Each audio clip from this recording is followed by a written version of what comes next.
Welcome to the Parent Circle. I wanted to answer another question that we received at the Parent Circle night that we had together last month. One of the questions was, how do we help our 16-year-old connect to these five important voices that every child needs? All of the data suggests that our children are going to need five voices other than your voice as a parent or guardian in their life.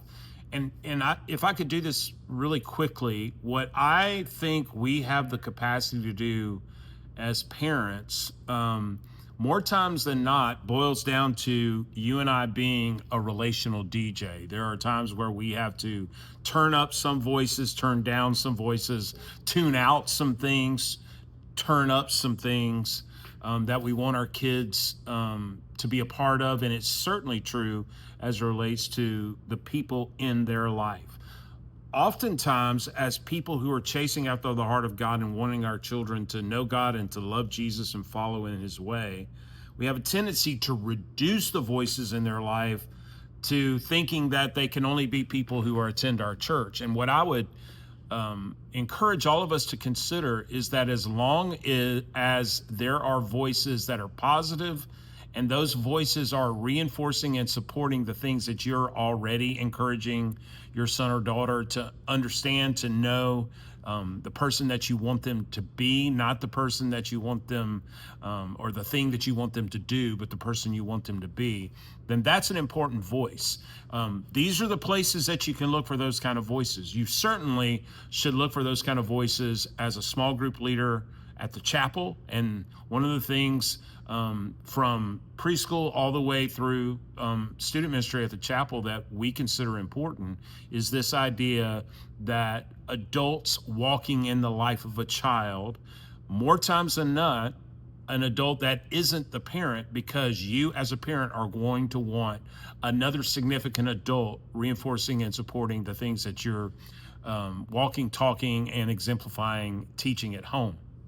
So does your son or daughter have a small group leader? That is an incredible place to start. Who is that small group leader? Do you know that small group leader's name? If I may, for you and as a parent, as a guardian, I think it's incumbent upon you and I as a parent to meet the men and women who are investing in our children spiritually. So take that upon yourself to introduce yourself, to be a support to them, because they're really doing an incredible service to you and for you as a parent by reinforcing and supporting the things you're teaching. Teachers, we cannot understate or overstate just how incredible a teacher is in the life of a child. So who is that teacher in their life that they really, really respect, they really, really love? And every opportunity they have to sit under that teacher, I think that's a big thing. Coaches are incredible. Billy Graham once said that a coach will reach more children in one day than most of us will in our lifetime, or something like that. I think it was something different than that. But coaches are insanely influential. So who are the coaches in your son or daughter's life? Bosses can be, if your child is older, and they are starting down that work path, who are the people that they are working with, working under, and working for? Is that boss someone that you respect and you are appreciative of the fact that they're reinforcing some things? Now, this is important too, to consider that sometimes the thing that is helping your son or daughter the most may not be the thing that's the most enjoyable. Sometimes, for example, with all three of our children, they had really, really tough coaches.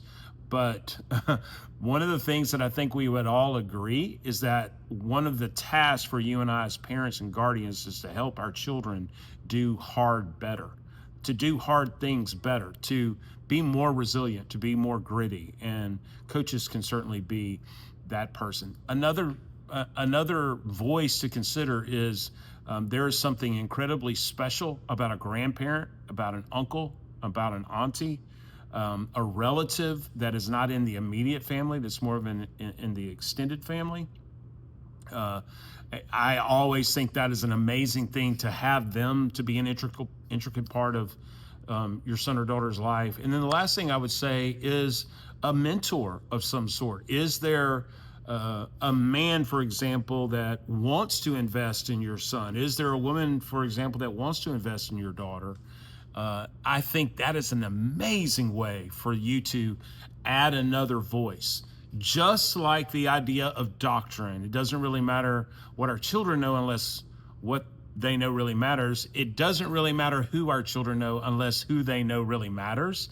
And so much of this voices idea are people that show that they care to our children, because trust is earned. Trust is the currency of relationship. Once that trust is earned, then they earn the right to be heard. So much of this is a built bridge of relationship that can bear the weight of truth that they have to get. Such a good question. We are so grateful that you're a part of the Parent Circle, and we're going to answer more questions here pretty soon.